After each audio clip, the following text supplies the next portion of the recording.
Hi friends, I am Dr. S. Samir Pasha, Assistant Professor, Department of Political Science, Government First Grade College, Devanhalli.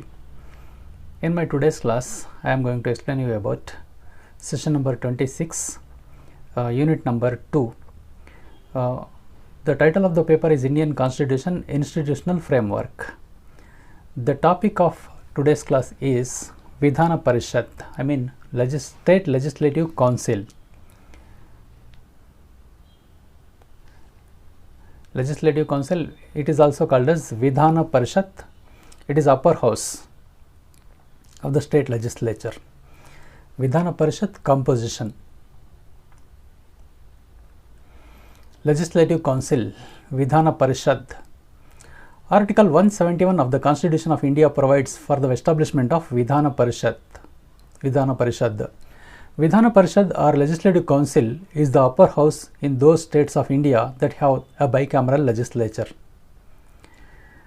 ವಿಧಾನ ಪರಿಷತ್ತು ಅಥವಾ ವಿಧಾನ ಪರಿಷತ್ ಸಂವಿಧಾನದ 171ನೇ ವಿಧಿ ವಿಧಾನ ಪರಿಷತ್ತಿಗೆ ಅವಕಾಶ ನೀಡುತ್ತದೆ. ವಿಧಾನ ಪರಿಷತ್ ಉಭಯ ಸದನಗಳನ್ನು ಹೊಂದಿರುವ ಭಾರತದ ರಾಜ್ಯಗಳ ಶಾಸನ ಸಭೆಗಳಲ್ಲಿ ಮೇಲ್ಮನೆಯಾಗಿರುತ್ತದೆ. ಕೆಳಮನೆ ವಿಧಾನಸಭೆ ಆದರೆ ಮೇಲ್ಮನೆ ವಿಧಾನ ಪರಿಷತ್. 2017ರ ಹೊತ್ತಿಗೆ 7 ರಾಜ್ಯಗಳು ವಿಧಾನ ಪರಿಷತ್ತುಗಳನ್ನು ಹೊಂದಿದ್ದವು. ಭಾರತದ ಶಾಸಕಾಂಗ 2 ಸದನಗಳ ಶಾಸಕಾಂಗ ವ್ಯವಸ್ಥೆಯನ್ನು ಹೊಂದಿದೆ. ಸಂಸತ್ತು 2 ಸದನಗಳನ್ನು ಹೊಂದಿರುವಂತೆಯೇ ರಾಜ್ಯಗಳು ಸಂವಿಧಾನದ 169ನೇ ವಿಧಿಯ ಪ್ರಕಾರ ವಿಧಾನಸಭೆಯ ಜೊತೆಗೆ ವಿಧಾನ ಪರಿಷತ್ತನ್ನು ಸಹ ಹೊಂದಬಹುದು.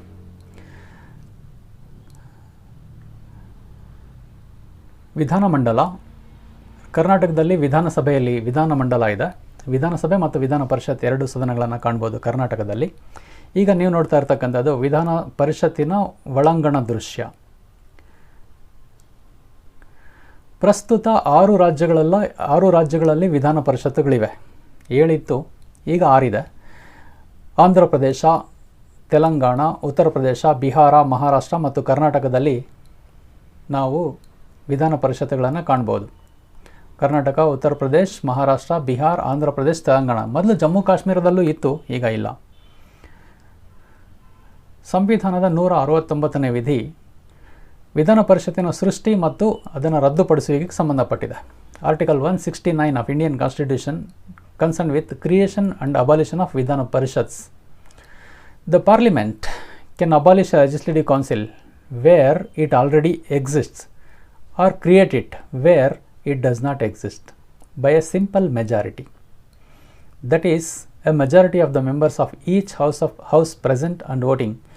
If the legislative assembly of the concerned state by a special majority passes a resolution to that effect, special majority implies a majority of the total membership of the assembly and a majority not less than 2/3 of the members of the legislative assembly present and voting. By means of that, they can send a resolution to Union Parliament, and Union Parliament can establish a particular state's Vidhana Parishad or State Legislative Council. 169ನೇ ವಿಧಿ ವಿಧಾನ ಪರಿಷತ್ತಿನ ಸೃಷ್ಟಿ ಹಾಗೂ ರದ್ದುಪಡಿಸುವಿಕೆಗೆ ಸಂಬಂಧಪಟ್ಟಿದೆ. ಸಂಸತ್ತು ಒಂದು ರಾಜ್ಯದ ವಿಧಾನ ಪರಿಷತ್ತನ್ನು ರದ್ದುಗೊಳಿಸಬಹುದು ಒಂದು ವೇಳೆ ಈಗಾಗಲೇ ಅಲ್ಲಿ ವಿಧಾನ ಪರಿಷತ್ತು ಇದ್ದರೆ, ಅಥವಾ ಅದನ್ನು ಅಸ್ತಿತ್ವದಲ್ಲಿ ಇಲ್ಲದೇ ಇರೋ ಕಡೆ ಸರಳ ಬಹುಮತದ ಮೂಲಕ ರಚನೆನೂ ಮಾಡ್ಬೋದು ಕೇಂದ್ರ ಸಂಸತ್ತು.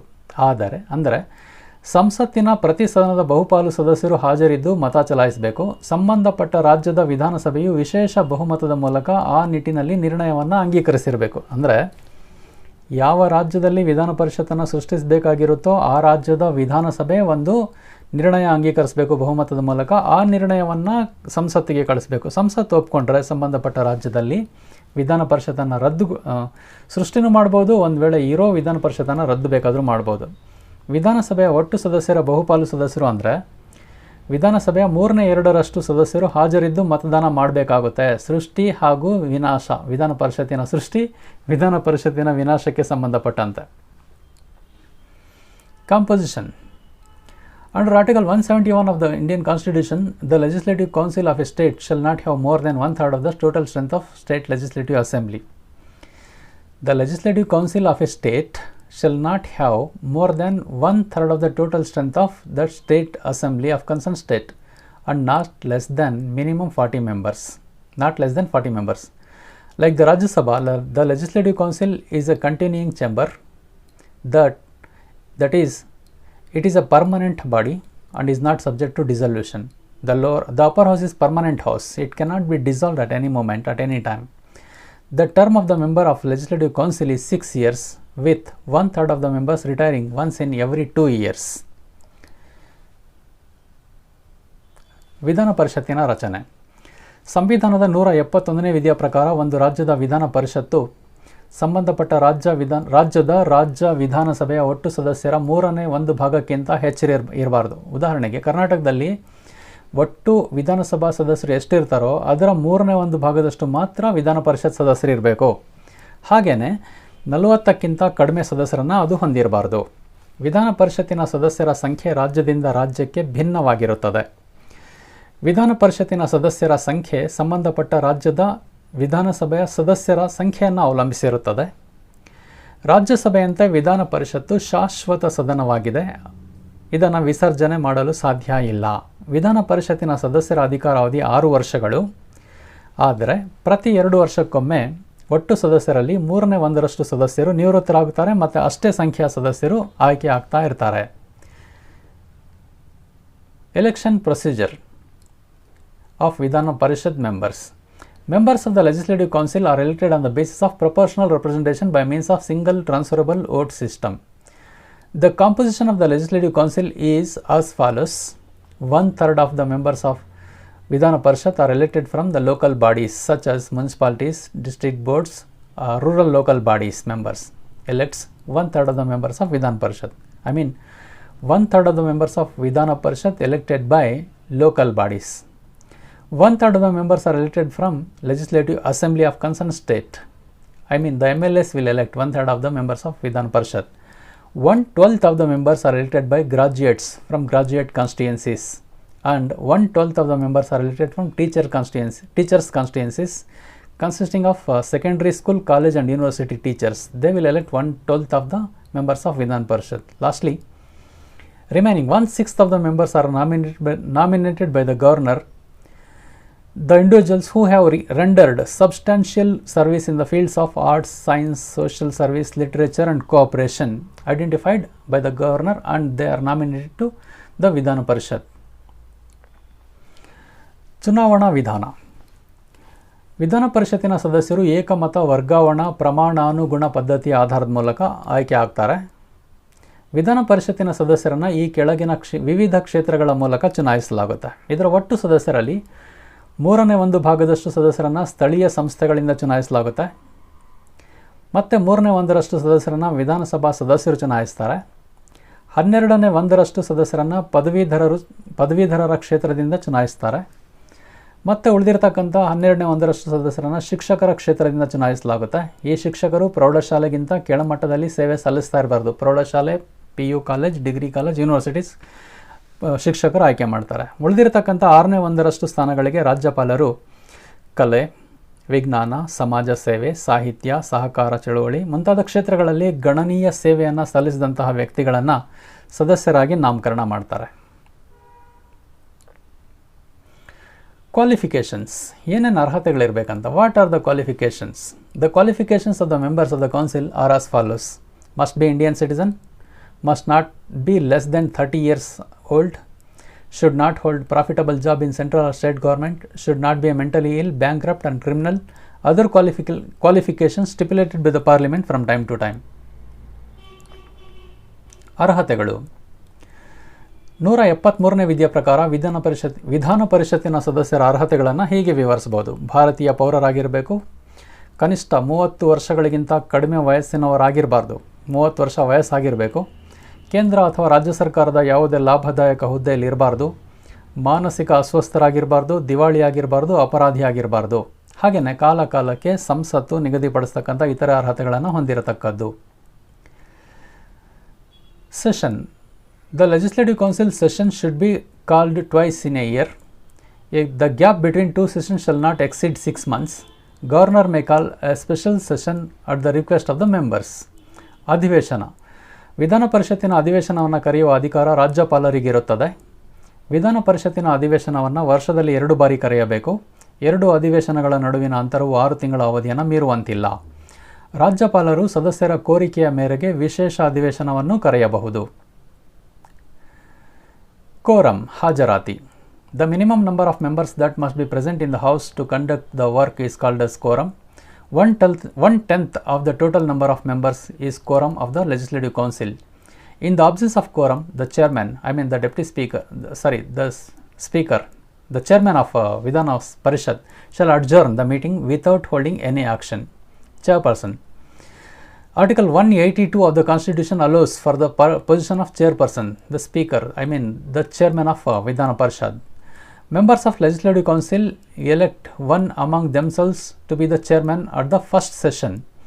A person who is elected as chairperson, whether he belongs to any political party before his election, must act as non-partisan after being elected as chairman. At present, now in Karnataka, Basavaraj Horati is currently the chairperson of Karnataka Legislative Council. Quorum ಕಾರ್ಯಕಲಾಪಗಳನ್ನು ನಡೆಸಲು ಹಾಜರಾತಿ ಅಂತ ಕರೀತಾರೆ. ಸದನದಲ್ಲಿ ಹಾಜರಿರಬೇಕಾದ ಕನಿಷ್ಠ ಸದಸ್ಯರ ಸಂಖ್ಯೆ, ಸದನ ನಡೆಸಬೇಕಾದ್ರೆ ಕಾರ್ಯಕಲಾಪ, ಅದನ್ನೇ ಕೋರಂ ಅಂತ ಕರೀತಾರೆ. ಇದರ ಒಟ್ಟು ಸದಸ್ಯರಲ್ಲಿ 10/1 ಸದಸ್ಯರು ಹಾಜರಿದ್ದರೆ ಕಾರ್ಯಕಲಾಪ ನಡೆಯುತ್ತೆ. ಒಂದು ವೇಳೆ 10/1 ಕಡಿಮೆ ಸದಸ್ಯರಿದ್ದರೆ, ಕೋರಂ ಕಡಿಮೆ ಇದ್ದರೆ, ಸಭಾಪತಿಗಳು ಕಾರ್ಯಕಲಾಪವನ್ನು ಮುಂದೂಡ್ತಾರೆ. ಸಭಾಪತಿ. ಸಂವಿಧಾನದ 182ನೇ ವಿಧಿಯ ಪ್ರಕಾರ ಸಭಾಪತಿಯ ಸ್ಥಾನಕ್ಕೆ ಮೇಲ್ಮನೆಯಲ್ಲಿ ಅವಕಾಶ ಇದೆ. ವಿಧಾನ ಪರಿಷತ್ತಿನ ಸದಸ್ಯರು ತಮ್ಮಲ್ಲೇ ಒಬ್ಬರನ್ನು ಅದರ ಮೊದಲ ಅಧಿವೇಶನದಲ್ಲೇ ಸಭಾಪತಿಯನ್ನಾಗಿ ಆಯ್ಕೆ ಮಾಡಿಕೊಳ್ತಾರೆ. ಸಭಾಪತಿ ಆಗ್ತಕ್ಕಂಥ ವ್ಯಕ್ತಿ ಯಾವುದೇ ಪಕ್ಷಕ್ಕೆ ಸೇರಿದ್ದರೂ, ಯಾವುದೇ ರಾಜಕೀಯ ಪಕ್ಷಕ್ಕೆ ಸೇರಿದ್ದರೂ ಸಭಾಪತಿಯಾದ ನಂತರ ಪಕ್ಷಾತೀತ ವ್ಯಕ್ತಿಯಾಗಿ ಕಾರ್ಯನಿರ್ವಹಿಸಬೇಕಾಗುತ್ತದೆ. ಪ್ರಸ್ತುತ ಕರ್ನಾಟಕದಲ್ಲಿ ಶ್ರೀ ಬಸವರಾಜ್ ಹೊರಟ್ಟಿ ಅವರು ವಿಧಾನ ಪರಿಷತ್ತಿನ ಸಭಾಪತಿಯಾಗಿ ಕಾರ್ಯನಿರ್ವಹಿಸ್ತಾ ಇರೋದನ್ನು ನಾವು ಕಾಣಬಹುದು. Deputy chairman. In the first session, the members of the Vidhan Parishad will elect one person as deputy chairman from among themselves. The deputy chairman performs all the functions of chairman in the absence of the chairman. On the other occasions, like the other members, he can take an active part in the functions of Legislative Council. ಉಪಸಭಾಪತಿ. ಪ್ರಥಮ ಅಧಿವೇಶನದಲ್ಲಿಯೇ ವಿಧಾನ ಪರಿಷತ್ ಸದಸ್ಯರು ತಮ್ಮಲ್ಲಿ ಒಬ್ಬರನ್ನು ಉಪಸಭಾಪತಿಯನ್ನಾಗಿಯೂ ಆಯ್ಕೆ ಮಾಡಿಕೊಂಡಿರ್ತಾರೆ. ಉಪಸಭಾಪತಿಯು ಸಭಾಪತಿಯ ಗೈರು ಹಾಜರಿಯಲ್ಲಿ ಅವರ ಎಲ್ಲ ಕಾರ್ಯಗಳನ್ನು ನಿರ್ವಹಿಸುತ್ತಾರೆ. ಇತರೆ ಸಂದರ್ಭಗಳಲ್ಲಿ ಸಾಮಾನ್ಯ ಸದಸ್ಯರಂತೆ ಸದನದ ಕಾರ್ಯಕಲಾಪಗಳಲ್ಲಿ ಸಕ್ರಿಯವಾಗಿ ಭಾಗಿಯಾಗ್ತಾರೆ. ಉಪಸಭಾಪತಿಯವರು ಸಭಾಪತಿಯವರ ಆಬ್ಸೆನ್ಸಲ್ಲಿ ಮಾತ್ರ ಇವರು ಕಾರ್ಯನಿರ್ವಹಿಸ್ತಾರೆ. Privileges and exceptions. Our Constitution has provided a number of privileges and exemptions to enable members to the Legislative Council to perform their responsibilities efficiently and effectively. Members have freedom of speech and expression so that they can freely participate in discussions. Members' speech, discussion and behavior shall not be questioned in the courts. Members should not be forced to testify in courts while the procedure is in session. They are provided with free telephone, travel allowance, salary and pension. ಸೌಲಭ್ಯಗಳು ಮತ್ತು ವಿನಾಯಿತಿಗಳು. ವಿಧಾನ ಪರಿಷತ್ ಸದಸ್ಯರು ಪರಿಣಾಮಕಾರಿಯಾಗಿ ಹಾಗೂ ದಕ್ಷತೆಯಿಂದ ತಮ್ಮ ಜವಾಬ್ದಾರಿಯನ್ನು ನಿರ್ವಹಿಸಲು ಅನುಕೂಲವಾಗುವಂತೆ ಅವರಿಗೆ ನಮ್ಮ ಸಂವಿಧಾನ ಹಲವಾರು ಸೌಲಭ್ಯ ವಿನಾಯಿತಿಗಳನ್ನು ಕಲ್ಪಿಸಿದೆ. ಅವುಗಳೆಂದರೆ ಸದಸ್ಯರು ವಾಕ್ ಮತ್ತು ಅಭಿವ್ಯಕ್ತಿ ಸ್ವಾತಂತ್ರ್ಯ ಹೊಂದಿದ್ದಾರೆ. ಮಾತಾಡ್ಬೋದು, ತಮ್ಮ ಅಭಿಪ್ರಾಯ ವ್ಯಕ್ತಪಡಿಸ್ಬೋದು. ಆದ್ದರಿಂದ ಅವರು ಮುಕ್ತವಾಗಿ ನಿರ್ಭೀತವಾಗಿ ಚರ್ಚೆಗಳಲ್ಲಿ ಭಾಗಿಯಾಗ್ತಾರೆ. ಹಾಗೆಯೇ ಅಲ್ಲಿ ಮಾತನಾಡ್ತಾರೆ, ಭಾಷಣನೂ ಸಹ ಮಾಡೋ ಅಧಿಕಾರ ಹೊಂದಿದ್ದಾರೆ. ಸದನದಲ್ಲಿ ಸದಸ್ಯರ ಭಾಷಣ, ಚರ್ಚೆ, ಮಾತು ಮತ್ತು ವರ್ತನೆಗಳನ್ನು ಯಾವ ನ್ಯಾಯಾಲಯದಲ್ಲೂ ಪ್ರಶ್ನೆ ಮಾಡೋಂಗಿಲ್ಲ. ವಿಧಾನ ಪರಿಷತ್ ಸದಸ್ಯರನ್ನು ಅಧಿವೇಶನ ಆರಂಭವಾಗುವುದಕ್ಕೆ 40 ದಿನಗಳ ಮುಂಚಿತವಾಗಿ ಹಾಗೂ ಅಧಿವೇಶನ ಮುಗಿದ 40 ದಿನಗಳ ನಂತರ ಬಂಧಿಸುವಂತಿಲ್ಲ. ಈ ವಿನಾಯಿತಿಯು ನ್ಯಾಯಾಲಯ ನಿಂದನೆ, ಕ್ರಿಮಿನಲ್ ಪ್ರಕರಣಗಳು, ಮುನ್ನೆಚ್ಚರಿಕೆ ಬಂಧನ ಕ್ರಮಗಳಿಗೆ ಅನ್ವಯಿಸೋದಿಲ್ಲ. ಕೇವಲ ಸಿವಿಲ್ ಪ್ರಕರಣಗಳಿಗೆ ಮಾತ್ರ ಅನ್ವಯಿಸುತ್ತದೆ. ವಿಧಾನ ಪರಿಷತ್ ಅಧಿವೇಶನದಲ್ಲಿರುವಾಗ ಸದಸ್ಯರನ್ನು ನ್ಯಾಯಾಲಯಗಳಲ್ಲಿ ಸಾಕ್ಷ್ಯ ನೀಡುವಂತೆ ಒತ್ತಾಯ ಮಾಡುವಂತಿಲ್ಲ. ಇವರಿಗೆ ಉಚಿತ ದೂರವಾಣಿ, ಪ್ರಯಾಣ ಭತ್ಯೆ, ವೇತನ, ನಿವೃತ್ತಿ ವೇತನ ಮುಂತಾದ ಸೌಲಭ್ಯಗಳನ್ನು ಸಹ ನೀಡಲಾಗುತ್ತೆ. ಈಗ ನೀವು ನೋಡ್ತಾ ಇರೋದು ನಮ್ಮಲ್ಲಿ ಯಾವ ರೀತಿ ರಾಜ್ಯ ವಿಧಾನ ಮಂಡಲ ಇರುತ್ತೆ. State legislature, at the top level governor, next to him legislature. In legislature, some states are having 2 houses and some states are having 1 house. If the state has 2 houses in state legislature, that is called as bicameral system. That concerned state has a legislative assembly and legislative council. But where the states have only 1 house, we can found there only legislative assembly. Thank you. Thank you all.